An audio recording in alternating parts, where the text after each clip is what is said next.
Hello students, हमने अपनी पिछली वीडियो में फॉर्मल इनविटेशन के बारे में जाना था, जिसके हमने दो टाइप्स देखे थे।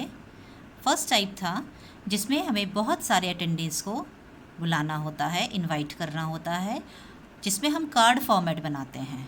पिछले वीडियो में आप लोगों को मैंने कार्ड फॉर्मेट के बारे में बताया था। आज हम जो देखेंगे वो है फॉर्मल इनविटेशन, और ऐसा फॉर्मल इनविटेशन जो हमने किसी इंडिविजुअल को इनवाइट करना है।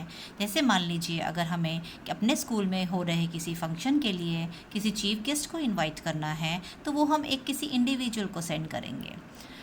तो इस तरह के जो इनविटेशन बनते हैं वो लेटर फॉर्मेट में बनते हैं। तो आज जो हम फॉर्मल इनविटेशन करने जा रहे हैं वो करने जा रहे हैं इनविटेशन टू इंडिविजुअल्स। तो सबसे पहली बात हमें जो उसमें ध्यान रखनी है, मेन उसके जो कैरेक्टरिस्टिक्स फीचर्स होंगे इस तरह के इनविटेशन के, फर्स्ट है उसका पॉइंट लेटर फॉर्मेट। वो आपको लेटर फॉर्मेट में डेवलप करना है। सेकंड पॉइंट, जैसे कि आपको पता ही है, लेटर फॉर्मेट में हमें एड्रेस ऑफ द ऑर्गेनाइज़र या सेंडर्स एड्रेस लिखना होता है। आप क्वेश्चन में सेंडर्स एड्रेस पहचानेंगे कि इस लेटर को कौन सेंड कर रहा है, और सबसे ऊपर अपना एड्रेस डालेंगे। Then is date of invitation, जिस डेट को आपने ये लेटर लिखा है आप वो डेट डालेंगे। देन इज़ सब्जेक्ट, आप अपने जैसे हम फॉर्मल लेटर्स लिखते हैं उसमें सब्जेक्ट ज़रूर मेंशन करते हैं, तो ऐसे ही हम इसमें सब्जेक्ट ज़रूर मेंशन करेंगे कि हम इनवाइट कर रहे हैं, किसको इनवाइट कर रहे हैं, क्यों इनवाइट कर रहे हैं, शॉर्ट में हम यहाँ पर लिखेंगे। नेक्स्ट इज सैल्यूटेशन, हम उनको डियर सर या मैडम के थ्रू सैल्यूटेशन देंगे। Then is details of programme, हमें अपने प्रोग्राम की डिटेल्स देनी है उनको कि आपको हमने किस दिन बुलाया है, किस ओकेजन पे बुलाया है, किस डेट पे बुलाया है, किस डे को बुलाया है, क्या टाइम रहेगा और क्या वेन्यू रहेगा। ये सब इम्पॉर्टेंट जो चीज़ें हैं वो हमको उनको ज़रूर बतानी है।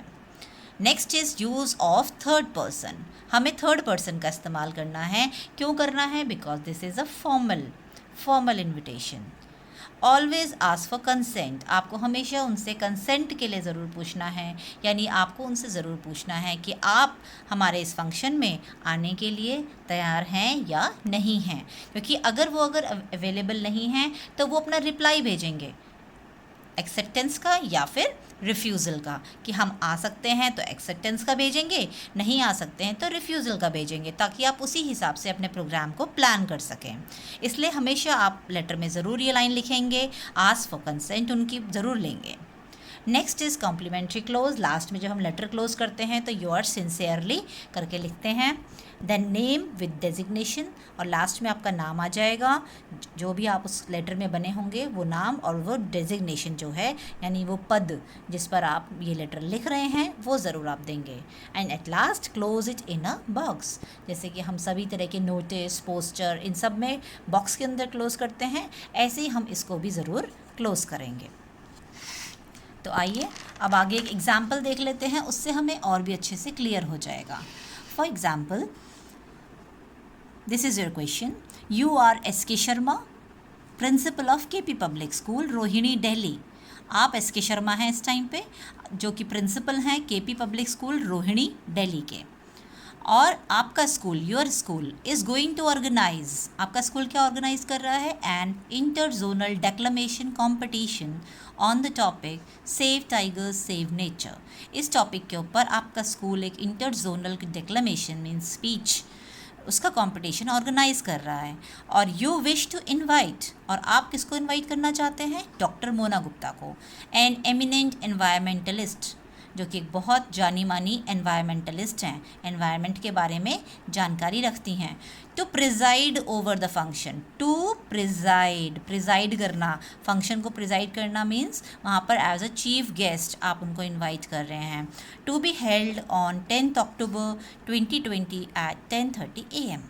तो इस क्वेश्चन में आप ध्यान देंगे, सबसे पहले जो नेसेसरी इन्फॉर्मेशन है उसको हम ड्रॉ कर लेते हैं। एक तो आपको पता चल गया कि आप कौन हैं? एस के शर्मा हैं, कहाँ के हैं? प्रिंसिपल हैं, कहाँ के? केपी पब्लिक स्कूल रोहिणी के, यानी कि लेटर कहाँ से लिखा जा रहा है? यहाँ पे लेटर कौन सेंड कर रहा है? केपी पब्लिक स्कूल के प्रिंसिपल सेंड कर रहे हैं, राइट। उसके बाद में आप किसको बुलाना चाहते हैं? डॉक्टर मोना गुप्ता को। अब क्यों बुलाना चाहते हैं? क्योंकि आपको उनको प्रिजाइड ओवर करवाना है अपना फंक्शन का। ठीक है, इसलिए आपने उनको इस डेट पे बुलाना है इंटर जोनल डेक्लेमेशन कंपटीशन का प्रिजाइड ओवर करने के लिए। सो ये नेसेसरी डिटेल्स हमको क्वेश्चन में सबसे पहले समझनी होंगी कि हम यहाँ पर क्या हैं, किसको बुला रहे हैं, ये ज़रूरी है हमें समझना। तो पहले क्वेश्चन को ध्यान से रीड करेंगे और उससे नेसेसरी इन्फॉर्मेशंस ले लेंगे। अगर मान लीजिए कुछ इन्फॉर्मेशन आपको नहीं दी होती हैं तो वो आपको खुद ही इन्वेंट करनी होती हैं, खुद ही बनानी होती हैं। तो आइए स्टार्ट करते हैं अपना ये इनविटेशन। इस इनविटेशन, ये जो हमारा इनविटेशन है ये हमारा एक सिंगुलर पर्सन के लिए है, एक सिंपल एक ही पर्सन के लिए है। तो अब सबसे पहले मैंने आपको बताया था सेंडर्स एड्रेस, सेंड जो इस लेटर को सेंड कर रहा है, कौन कर रहा है, केपी पब्लिक स्कूल के प्रिंसिपल। तो यहाँ प्रिंसिपल तो लिखा नहीं जाएगा, ऑब्वियस सी बात है। कहाँ से कर रहे हैं, KP public school Rohini Delhi से। देन डेट, जिस डेट को ये लेटर लिखा गया है उसकी डेट आ जाएगी। देन सब्जेक्ट, आप बताएंगे कि आपने क्या सब्जेक्ट है आपका, किस विषय पे आप बात करना चाहते हैं।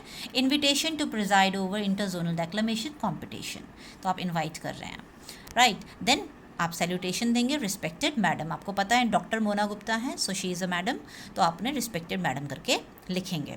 देन सिंपल लैंग्वेज मैंने आपके लिए यहाँ पे फ्रेम करी है so that you can learn it easily.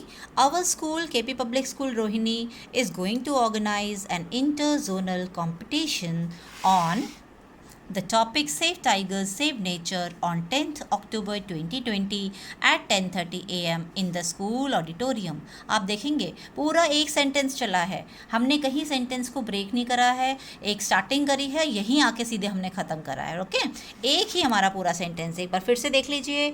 Our school K P public school Rohini is going to organise an inter zonal competition on the topic save tigers save nature on 10th October 2020 at 10:30 AM in the school auditorium। Kindly consent, मैंने आपसे कहा था हमें उनसे consent की ज़रूर पूछनी है कि वो तैयार हैं कि नहीं फंक्शन में आने के लिए। Kindly consent to preside over in the above set programme, आप इस प्रोग्राम पे आने के लिए अपनी कंसेंट भेजें, अपनी सहमति भेजें कृपया करके। Then your sincerely S K Sharma principal, नाम आ गया, डेजिग्नेशन आ गई कॉम्प्लीमेंट्री क्लोज के बाद, राइट। तो इस तरीके से आपने एक बॉक्स के अंदर इसको पूरा कवर किया हुआ है। मेरे से थोड़ा सा यहाँ पे एक मिस्टेक हो गई है, मुझे ये पूरा का पूरा एक ही साथ लिखना चाहिए था। जब आप एग्ज़ाम में लिखेंगे आप इस पूरे के पूरे इनविटेशन को एक सिंगल शीट पे बनाएंगे, नॉट इन 2 शीट्स, राइट। जैसे मेरे से बन गया है, you have to make it in a single sheet so that it can look beautiful. Okay, तो इस तरीके से हमने ये फॉर्मल इनविटेशन करा है एक सिंगल पर्सन के लिए। तो सिंगल पर्सन का आपने हमेशा याद रखना है, अगर आपको किसी एक आदमी को बुलाना है तो आपने उसे लेटर फॉर्मेट में लिखना है, राइट। देन हम आते हैं, अब मान लीजिए आपने मोना गुप्ता को बुला लिया, अब वो आएंगी कि नहीं आएंगी, वो इसका रिस्पॉन्स भेजेंगी आपको, तो वो रिप्लाई भेजेंगी। तो अब यही फॉर्मल रिप्लाई हम लोग 2 तरह के पढ़ते हैं, या तो एक्सेप्ट करेंगे या डिक्लाइन करेंगे। एक्सेप्टेंस और डिक्लाइन ये भी हमारा किस फॉर्म में बनेगा, लेटर फॉर्मेट में बनेगा। इसके हम थोड़ा फीचर्स को डिस्कस कर लेते हैं। It should be short and precise, वही हमारे 50 वर्ड्स के अंदर, pleasant language, formal tone. Acknowledge the invitation, हमेशा इनवाइट करने वाले को आपने सबसे पहले थैंक यू बोलना है, thank you for the invitation, thanks ज़रूर बोलना है। चाहे आप जाना चाहते हैं या जा सकते हैं या नहीं जा सकते, वो बात की बात है, पहले आप उन्हें एक्नॉलेज करेंगे, इन्विटेशन के लिए थैंक्स बोलेंगे, right. Express thanks in third person, mention acceptance और रिग्रेट, एक्सेप्ट कर रहे हैं तो वो बताइए, नहीं जा सकते तो उसका रीज़न भी बताइए। एंड देन लेटर फॉर्मेट, ये जो मैं आपको पहले ही बता रही हूँ लेटर फॉर्मेट में बनना है। अब सेम वही क्वेश्चन मैंने दोबारा लिया है जिसमें मोना गुप्ता रिप्लाई कर रही हैं कि वो इस फंक्शन के लिए एक्सेप्टेंस दे रही हैं, ठीक है। यही क्वेश्चन है कि आप मोना गुप्ता हैं, you have been invited to preside over the inter zonal competition by the principal of KP public school Rohini Delhi, respond to the invitation by writing a reply to the principal of the school. तो यही question आता है exam में कि आप respond in acceptance, कि acceptance दीजिए, तो आप एक्सेप्टेंस का लेटर इस तरीके से बनाएंगे, सिंपल डेट डालेंगे, कोई और आपको एक्स्ट्रा चीज़ें डालने की ज़रूरत ही नहीं है, simply put on the date, then subject acceptance of invitation, सीधे सीधे कहिए येस हम आ सकते हैं या नहीं। Then sir thanks for your invitation to preside over the interzonal competition on 10th July 2020 at 10:30 AM in the school auditorium. I hereby confirm my participation in the event. मैं confirm करती हूँ कि मैं इस इवेंट में आऊँगी। Yours sincerely Mona Gupta, क्योंकि आपने सिर्फ मोना गुप्ता को बुलाया था तो वही रिस्पॉन्ड भी करेंगी ना मोना गुप्ता। तो इस तरीके से आपका सिंपल ये एक एक्सेप्टेंस का लेटर बन जाएगा। इसी तरह से अगर वो रिफ्यूज़ करेंगी तो फिर क्या लैंग्वेज होगी, डेट आ जाएगी, सब्जेक्ट आ जाएगा, सर आ जाएगा। Thank you very much for the invitation to preside over the interzonal competition. I feel honored and obliged. आप अच्छी लैंग्वेज यूज़ करेंगे, हालांकि आप नहीं आ पा रहे हैं, but still you will use a soft language. However, I shall not be able to accept your invitation due to some previous commitments. अपने किसी और रीजंस की वजह से, पहले के कुछ कामों की वजह से मैं इस इनविटेशन को एक्सेप्ट नहीं कर पा रही हूँ. Thanking you once again for your kind invitation. और आपको एक बार और धन्यवाद करती हूँ इस इनविटेशन के लिए. You are sincerely Mona Gupta. इस तरीके से आप सिंपली उनको बता देंगे कि आप एक्सेप्ट नहीं कर पा रहे. इसमें आप एक ध्यान रखेंगे कि जब आप सब्जेक्ट बनाएंगे तो आप डायरेक्टली यहाँ पर रिफ्यूज़ल नहीं लिखेंगे. Inability to accept the invitation, inability to accept the invitation. आप इनेबल हो रहे हैं इन्विटेशन को एक्सेप्ट करने से. तो इस तरीके से हमारे जो ये हमने अभी देखा फॉर्मल इन्विटेशन, जो हम एक सिंगुलर पर्सन के लिए बनाना होगा तो कैसे बनाना है, और उसके रिप्लाइज़ जो हैं फॉर्मल रिप्लाइज़ भी हमने एक्सेप्टेंस और रिफ्यूज़ल दोनों ही देखे हैं. आई होप आपको ये वीडियो में काफ़ी कुछ क्लियर हो गया होगा. Thank you.